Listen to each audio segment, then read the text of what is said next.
Hello everyone, welcome to another Rick's Picks. Today's video is going to be the second video of my G.I.Joe classified 3D print Wolverine build. So what I'm going to be doing in this video is I'm going to be going over how it takes to primer and paint. So the first video is going to be primer, the second video is going to be paint, and we're going to see how all this works out. And just remember, if you do like this video, go ahead and check out my G.I.Joe classified playlist and hit that like, share, and subscribe. They're all small clicks for you, but it really helps this channel grow. So without any further ado, let's take a look at this thing. So I just primed everything up. It took me a while just because this is the summertime and it's my busiest, so it's a little hard to get out there and prime some of this stuff, but I got it done. So let's look and see how some of this stuff looks primed. So first off, here's the bottom section here. Hit it with the primer. Everything went really nice. I like it. I'm not going to show everything because there's no real point to it. So I'm going to just hit up some of the key spots. So you got the main body part here. This is where the seat fits in. One thing I like about the primer is if you look at it, it really brings out a lot of the details and the highlights. So you can see some of the more intricate stuff within the body, which is really nice. So you can see more along the lines of what you're looking at, what you're getting. All right. The same with the back piece here. You can see all the little doors, the vents, you know, these mechanics and what have you. So this looks really nice. I like how this looks with the prime. I can't wait to start getting color on this because this is going to look really good. Let's see what else. This is probably one of my favorite pieces of this whole build because it's really smooth. You know, the top's a little rough, but it's a really smooth piece. I like how this is looking. I'm liking how it's holding the paint. So this is really cool. And the neat thing about this stuff, once again, it's all dependent upon the person who's doing it. There's so many little odds and ends, like stuff like this. You got some wires and cords here, so when you go and you put your color on and you decide, hey, wait a minute, maybe I want to paint those hoses and wires different colors or these rivets. You know, you could do all sorts of really cool stuff with this. So I'm really excited to start getting color on some of this stuff because I think it'll look really neat. Next off, I want to show the missile loaders here. Okay, I had to clean up the back a little bit. There's still a little bit of stray stuff, part of that. But overall, this looks really good with the prime. I like how this looks. So that's most of the bigger stuff that I painted. Let's start getting into the smaller parts. So these turned out really nice. I like how it's holding the primer. Looks really nicely detailed. Both sides as well. All right. You got your pieces here, your duffel bags or whatever they are equipment wise. Size really nice. The top's a little rough. I may have to play around with the paint a little bit with that, but that seems to be the only thing about those, that slight issue. But what I really want to get into is the missiles. All right. Oops. Because that is where I was having my biggest problem, you know, in the first video. So as you see, I cleaned up the missiles and they cleaned up really well. I wound up using a Dremel tool on low speed and just hitting some of the rough spots. There's a couple of spots I might hit later again. But as you can see, it cleaned up all that funk and what have you, all that excess stuff. So these missiles cleaned up really nicely. And here's a few more. As you can see, I had a lot of issues in here. So they cleaned up nice. I don't have any issues with the missiles. All the different, what I call hubcaps, but they're the inner workings of the wheels. They turned out really nice with the primer. So you got this style here and then this style there. Now, one thing that was told to me when I was talking to the gentleman that did this, let me get to it, is with the wheels for your treads, these are actually two different sizes. There's actually three sizes. So you got the bigger ones the smaller ones. All right. And then there is this size here. This size is slightly smaller than these ones.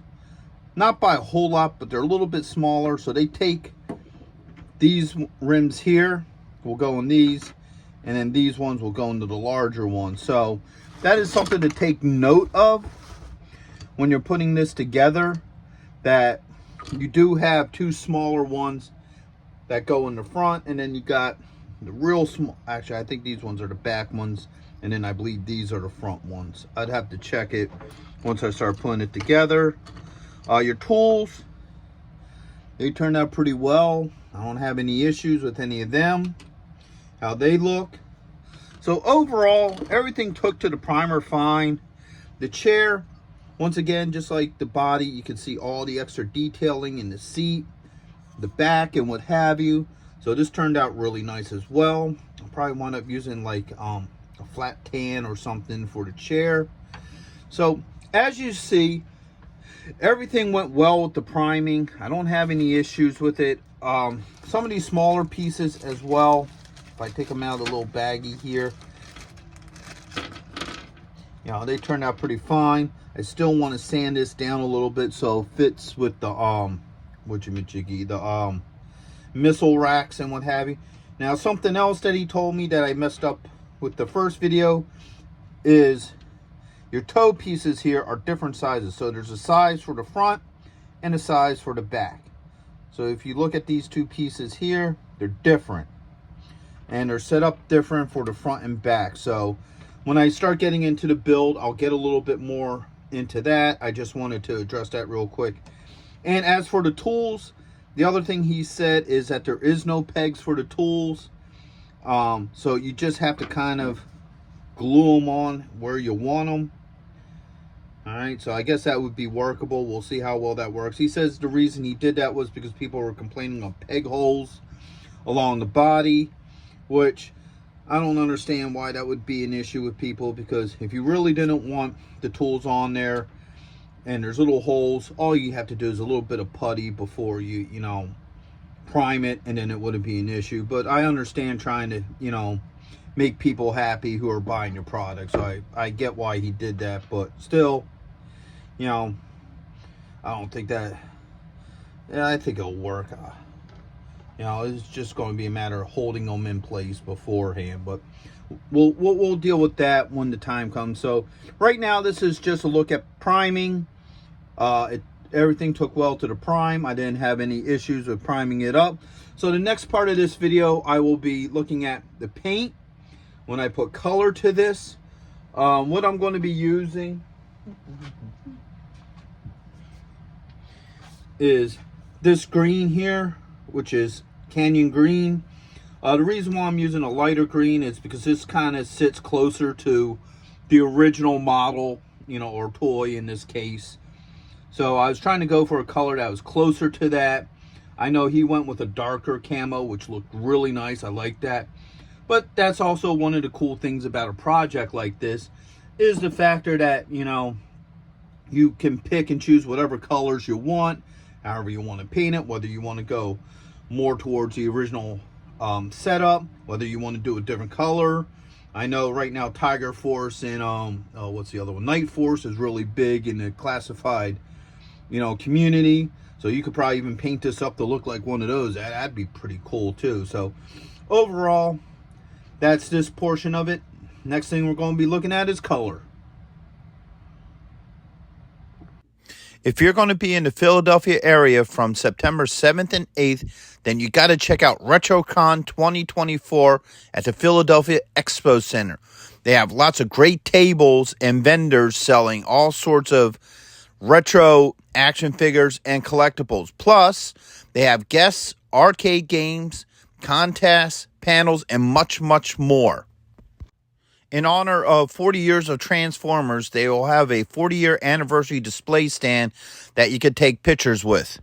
Special guests will be including Anson Williams, who played Potsy in Happy Days, Don Moss, who played Ralph from Happy Days and also played Eric from Dungeons & Dragons, the cartoon. Actor Lee Majors will also be there, best known for playing the $6 Million Man and the Fall Guy. He was also in Ash vs. the Evil Dead and The Night the Reindeer Died. So not only do they have the $6 Million Man, but they also have Lindsay Wagner, the Bionic Woman. Greetings, Starfighter. Lance Guest will also be appearing, best known as starring in the movie The Last Starfighter, and also appearing in both Halloween 2 and Jaws the Revenge. And right next to him will also be Catherine Mary Stewart, best known for The Last Starfighter and also known for Night of the Comet and Weekend at Bernie's. Voice actor Michael Bell will also be there, known for being the voice of Duke, Prowl, and other iconic 80s characters. So next we have Townsend Coleman, best known for being the voice actor for the original Michelangelo, also The Tick, and in Transformers Animated. The tag team wrestling sensation, the Nasty Boys, will also be there. And after Retrocon, head on over to Arnold's where you can see the rock band Cybernetic Spree. Hurry up and get your tickets now because they sell out quick. Alright, so now we're going to start taking a look on seeing how a lot of this did with the color. So first off, you got the lower part of the body here. This took to the color really well. Didn't have any issues. Yeah, that's because of me. I actually set it on something dirty, but that'll just, come off. That's not an issue. But yeah, it took to the color really well. I like how this is looking. Like I said earlier, the other video, I was going to go with a more brighter green to kind of simulate the actual, the original toy. I think this is a close enough color. It's probably not perfect, but still looks good. This part of the body here, hit that up with the color as well. That looks really nice with the color. Also hit underneath here too, because that's going to be exposed because your treads are going to be here. So that took to it pretty well. Same with this lower body here. Now I did similar to this, what I did with the other one. So if you look under here, you can see the color there as well. So all of these pieces have really taken really good to the color. This looks really nice. I like how it looks. And then all your rollers the same way. Didn't have any issues with any of this taken to the color. Took to it really well. All right, this is the back piece of your missile launcher. Looks really good. I like it. All right, speaking of the missile launcher, here's the launcher itself. Looks really good. Color came out really nice on it. I like it. And this is the lower section here of right here. This will actually go together like that and they'll hook together. All right. Then you got this piece here. This is the back of the tank. So it will wind up hooking onto the lower part of the body. So this turned out pretty well. Everything really took to the color well. Before I painted this, I sanded this down a little bit with a Dremel tool. Kind of got a little goofy with it. So now this will work with the missiles, the HMS missiles. So, sanded it down a little bit. Like I said, I use a Dremel tool. I kind of got a little goofy with it. So that's me. That's not, the product. So this will work now with the missiles and any tow things that the G.I.Joe classified line will come out with. All right, you got your smaller wheel here. You're looking, now this is a smaller, what I'm calling hubcaps, but it's part of the, working in. I think this took to the color really well. I like how that looks. You can really see the detailing in there as well. Same with your other two hubcaps. They look really nice. I like the overall look to it. So, last but not least, you got, your lights here, and then the toe pieces. I'll show you one of those real quick. And the toe pieces look good with the green as well. So everything turned out really, really nice. I liked how it all took to color. I didn't have any issues with any kind of running or puddling or anything like that with this color. The color went on really nice. It really complements the model. So overall, I like how the color looks on it. I'm liking how this kit is turning out at this point in time. So with that being said, in the next video, I'm going to start putting this together. I don't know if I'm going to do 1 or 2 more videos. What I'm thinking about doing is doing an assembly video and then a final looks video. So overall, I like how it's taking the color. I'm getting really excited to put this together. Now there's other pieces that you don't see yet, like the chair, all right, and some of the smaller pieces. It's because those are going to be all the stuff I'm going to hand paint, and I'll reveal all that, you know, when I start doing the build. So if you did like this video, go ahead and check out my G.I.Joe classified playlists and hit that like, share, and subscribe. They're all small clicks for you, but it really helps this channel grow. So until the next one, late.